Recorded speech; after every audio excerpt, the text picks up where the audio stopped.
Hello everyone, SirMonkeySuit is here back again with Mob Psycho 100. Right, this is it. We're on the finale of Season 1.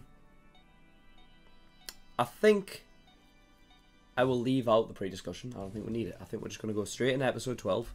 And I will leave all of my thoughts regarding this show to the post-discussion. So, yeah. Very quickly, we're going to get into the reaction. So, here we go. Season 1, episode 12.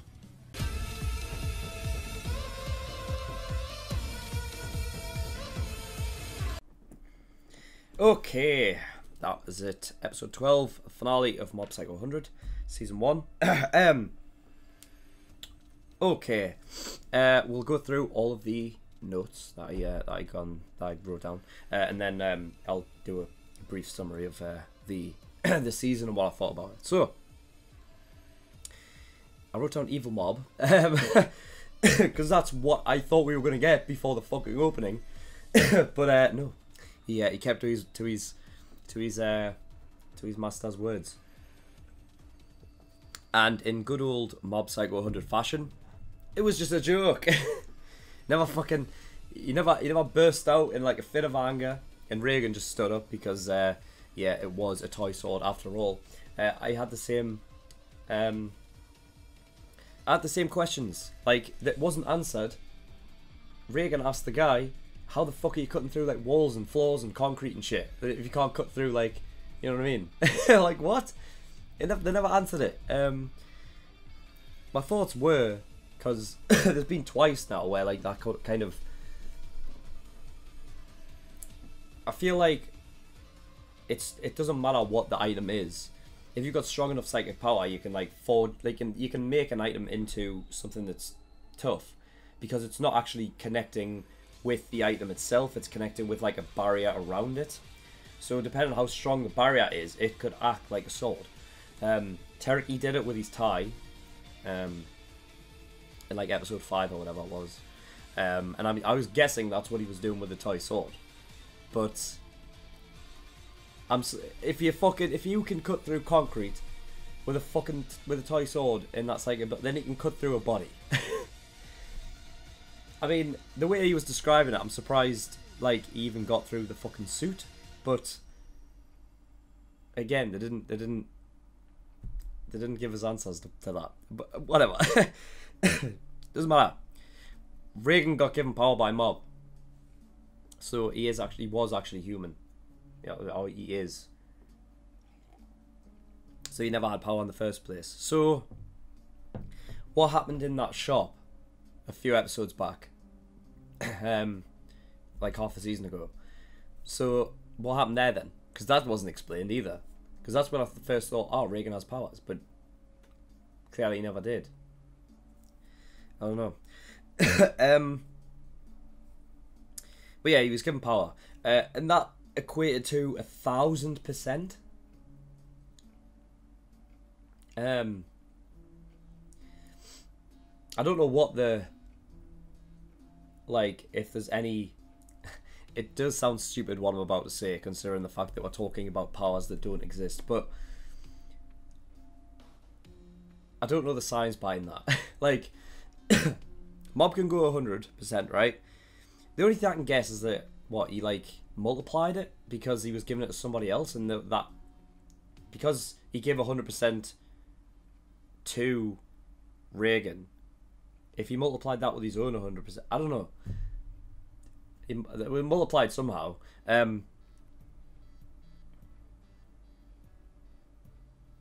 don't know, but he did get given 1,000%.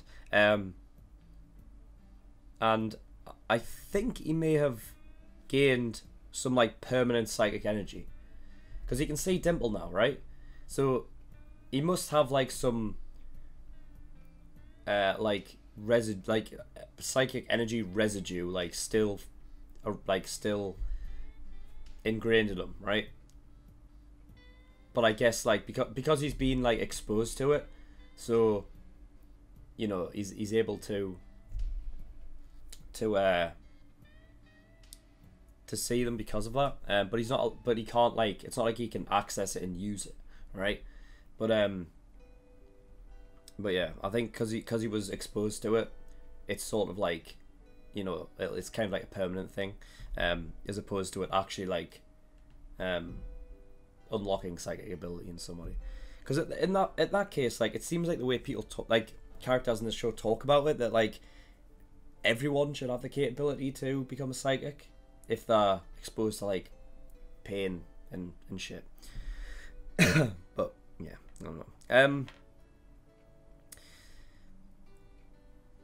Yeah, I mean, I thought there was a reason why Reagan's like my favorite character early on. He's just like the sort of like the base for morality in the show, even though like from the get go he is, you know, the con man, right? And I don't know. I love the sort of the back and forth with that. I do love the juxtaposition, even though it sometimes got me confused. Is like, well, that's the reason why I think you're entertained by him. I think that's the reason like why he's so intriguing or such a likable character, maybe because that isn't normally the case in a lot of characters. So I like it. I love how even though he had 1000%, his finishing blow was just him talking like he usually does. Like, that is his... I love how throughout the whole show he's had loads of these special moves, right? You know, using salt on somebody, massage, you know, the dropkick thing. But his real special move is his ability to talk his way out of a situation, or like, you know, use words as an effective form of like, you know, doing someone in. I love that. And I love that even, yeah, with the 1000%, he's like, that was his finishing blow. I like that.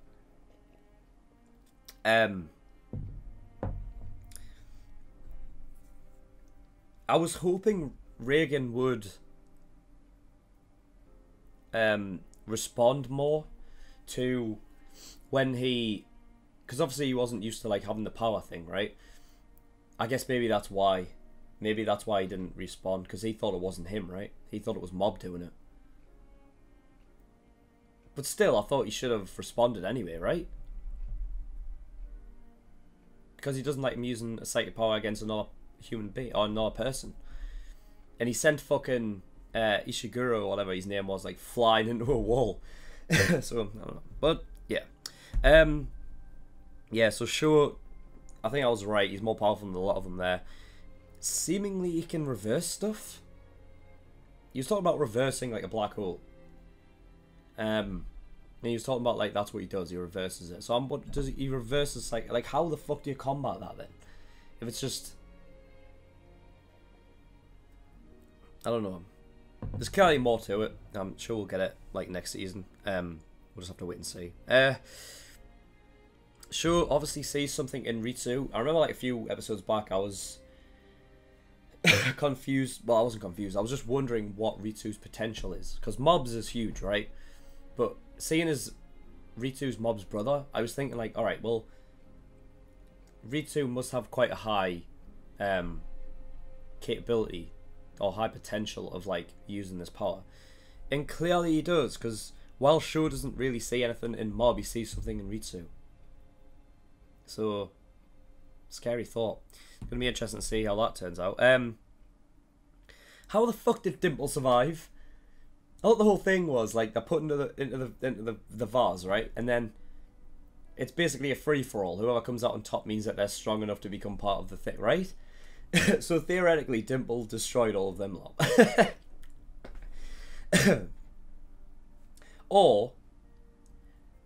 Or I guess it could be a case of like, because shit was hitting the fan, like Reagan had come in at that point, that he released all of the monsters apart from Dimple, so Dimple was literally the only one left in there, I guess. Although he was cool, I don't know. I don't know if he meant Dimple was that marshmallow dude. I don't know. Either way, yeah. Onigawara, part of the Body Improvement Club now. I felt like that was going to happen since he was like kind of mingling with them anyway, beforehand. I loved Ritsu's line, despite how he looks, he's stronger than anyone. I think that's a sort of a meta line, because I mean, when you look at the fucking like the character itself, I mean, he looks like a little weak kid. Not what you would consider like a cool look, you know.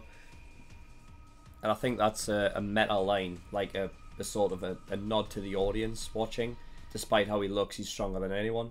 I think that's more of a line regarded to the viewers as opposed to the student council guy who he was talking to. I liked it. Teriki crew. Teriki's managing or teaching the fucking the crew. So I expect him to hone their powers so that they're better. I think that's going to be the case. Because Teriki's my second favourite character behind Reagan. Really like the character, really like him. And now he's got normal hair again. Again, I don't know if it's the fact that his hair grew back under the wig, or it's just still a wig, but it's just smaller now. Will admit I'm gonna miss the cactus hair, because it is pretty furry. But I guess he looks cooler now, so we'll go with that. And yeah, the final thing is what Sho is talking to the guy who I assume is going to be the antagonist for next season, who he referred to as father. So I don't know if that's his actual father. I'm gonna say no. I think because Sho is like an awakened,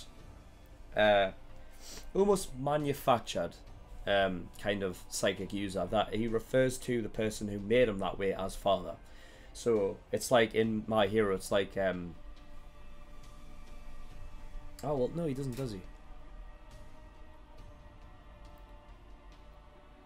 I don't think Shigaraki refers to All For One as father, right? I don't think he does. But I feel like it's that kind of mentorship, right? Same similar thing, but he refers to him as father, right? So yeah, but he's not his actual biological father. But yeah. So yeah, that's all the notes. Yeah, really enjoyed this. Of course, you know, as I've said many times before, I had some not expectation, sort of, fuck, what's the opposite? Think of the word, Zachary, think of the word.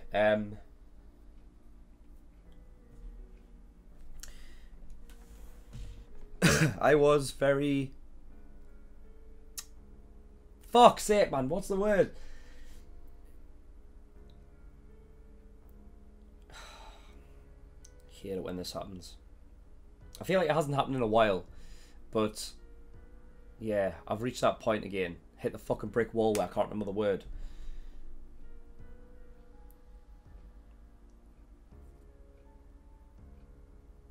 Shit. Nah, I can't think of it. I was very wary, that's a good word, going into the show because of, you know, the preconception of, like, you know, oh, it's made by the same guy that did One Punch Man, and he's not exactly in a well, he's an established sort of creator now, but because he's not very experienced in the idea, like, he hasn't been doing this for a very long time, right? So he's still kind of getting around the you know, creating a story and whatnot. So I was wary, because, you know, I myself, I wasn't a fan of One Punch Man all that much, but this has exceeded my expectations, and you know, maybe that might be down to because I maybe had low expectations going in.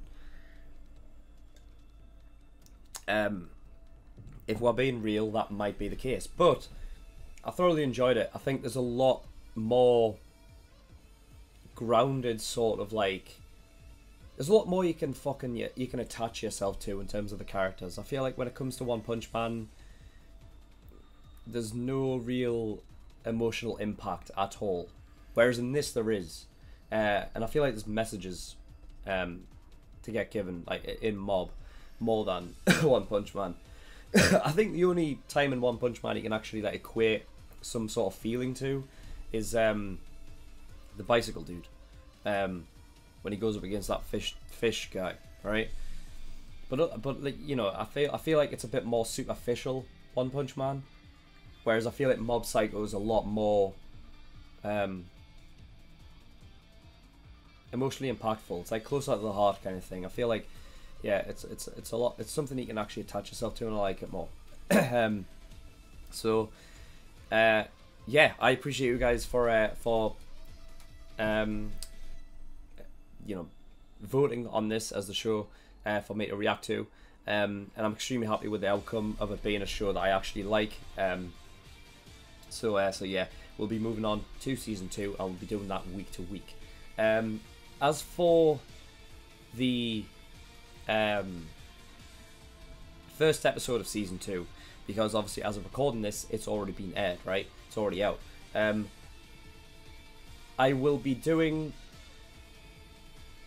be recording and uploading episode 1 of season 2 before episode 2 is released, right? And then the day of episode 2 releasing, I'll record that and upload that on the same day, yeah. So yeah, you don't have to wait long. And for like the general public, this will be out before any of those episodes are, obviously. So yeah, look forward to that. But yeah, thoroughly enjoyed this show. So yeah, that is all right now. So thank you everyone for watching. In the description below, I have links to certain things. Discord, get yourself over there, join in with the community. I'm there also, so you can come talk to me if you want. SirMonkeySuit.com, my website. All my content is over there. You can also get signed up on that website. Go to the forum and post in the reaction recommendations channel what show you want me to react to. The top 10 liked posts will be going into a pool, and then whatever's chosen from that pool will be the next show I react to, yeah? And Patreon. So I do have a Patreon. If you do want to support me, that'd be very much appreciated. There's a bunch of different tiers and rewards depending on how much you want to support me with. There's early access, $5 a month. That gives you access to shows a week early, and also 4 episodes of Fate every week. So you get a lot. $10 full length, access to my full length library. Exclusive tier, that's what this was done through. But it's only exclusive while it's airing. So obviously now that I've finished the season, it's going out to the general public. It's only exclusive while it's airing. $50 elite tier. That gives you a choice of a show that you want me to react to, and I will react to it. It'll go to the back of the list behind about 7 shows. It might take me a while to get round to it. But if you want to jump the queue and go to the very front, then you want to get God tier, which is $100. And that means that your show will be reacted to next. But that is also thank you for watching. See you next time. Bye bye.